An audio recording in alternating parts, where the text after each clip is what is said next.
This tank had been stolen from a local military base by a man with previous military training.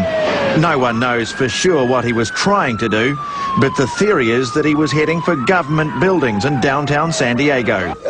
The scary part was that it was obvious that the suspect was familiar with the tank. We immediately got information that there were no munitions in the tank. However, if he could get to the tank, get the tank out, there was no reason to believe that he couldn't get a large shell into the cannon of the tank. In those films, you see all the vehicles behind, which are all police vehicles, keeping the public at a safe distance. If he had brought a shell into that tank, which would be quite possible, and fired that, it would have cleared 163 in the northbound lanes for many miles. There's a tank in my street. It drove through it. I mean, it demolished it.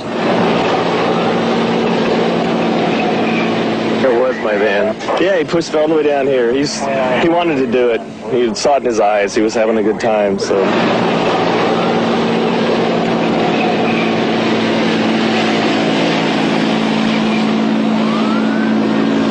How could anybody just walk into an armory and steal a tank? When he got to the tank, it appears that he took some pry bars and broke some of the locks on 2 other tanks before he got to this one.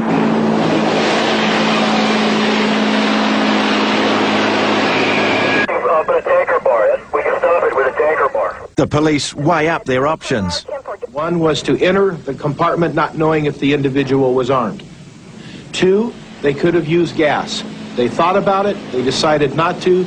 Gas would cause the driver to possibly be debilitated and go out of control. And 3, if the officers had entered the compartment when it was gassed, they would be debilitated. The next decision was, should we use lethal force?